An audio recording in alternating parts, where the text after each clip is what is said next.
শালুক ডাঁটার পকোড়া বানাচ্ছি। তো আমার তো খেতে দারুণ লাগে, তোমরা সাথে থাকো। আর না খেলে সবাই একবার বানিয়ে খেয়ে দেখবে। নিয়েছি বেশ খানিকটা চালের গুঁড়ো নিয়েছি, আর নিয়েছি একটু বেকিং সোডা, আর নিলাম একটু বেসন। শুধু চালের গুঁড়াতেও ভালো হয়, বাট চালের গুঁড়োটা বেশি একটু ক্রিস্পি হয়ে যাবে, ওই জন্য আমি একটু বেসন মিশিয়েছি। সাথে এখানে দিচ্ছি গ্রেট করা, দেখো আমি গ্রেট করে রেখেছি পেঁয়াজ। তোমরা এখানে একটু আদাও দিতে পারো, বাট আদাটা আমার ছেলে খুব একটা পছন্দ করে না, ওই জন্য আমি আদাটা স্কিপ করে গেছি। আর একটু লঙ্কা গুঁড়োও দিয়েছি ঝালের জন্য, কাঁচা লঙ্কা দেবো না, কাঁচা লঙ্কা দিলে ছেলের মুখে পড়বে। তো তোমরা কাঁচা লঙ্কা দিতে পারো, আমি ওই জন্য লঙ্কার গুঁড়ো দিয়েছি। আর পরিমাণ মতো অবশ্যই লবণ দেবে, এবং জল দিয়ে একটা সুন্দর ব্যাটার তৈরি করে খানিকক্ষণ আধা ঘন্টা মতো রেখে দেবে। তারপর আমি দেখো যেই শালুক ডাঁটাগুলো পকোড়া বানাবো, সেই ডাঁটাগুলো এরকমভাবে ছোট ছোট সাইজের কেটে নিয়েছি। দিয়ে আমি এখানে নিয়েছি টুথপিক, এই টুথপিকের সাহায্যে ছোট ছোট দেখো 4টা করে এঁটে যাচ্ছে। আমি প্রথমে ভাবছিলাম 3টে দেবো না 4টা, দেখছি 4টা খুব সুন্দর এঁটে যাচ্ছে। তো আমি এই 4টা করে গেঁথে নেবো একসাথে।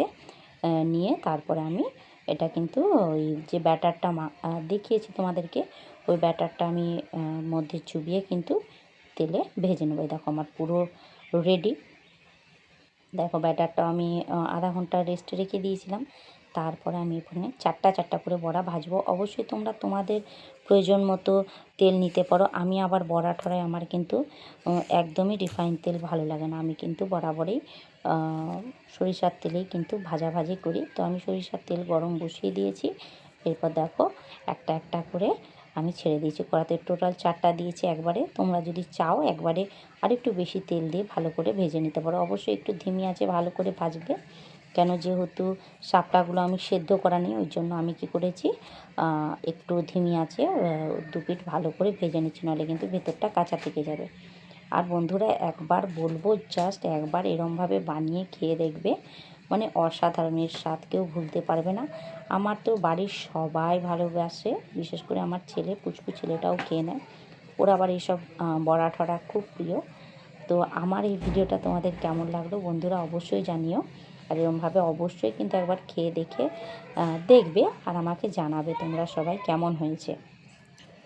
তো সবাই বন্ধুরা ভালো থেকো, সুস্থ থেকো, নিজের এবং নিজের পরিবারের খেয়াল রেখো।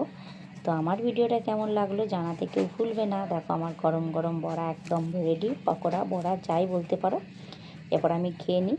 গরম গরম এই সময় একটু চা করে নেবে, চায়ের সাথে একবার জাস্ট খেয়ে দেখবে, জমে যাবে। তো আমি চা না, আমি এমনিই খাবো। তো চলো নেক্সট কোনো ভিডিওতে আবার দেখা হচ্ছে।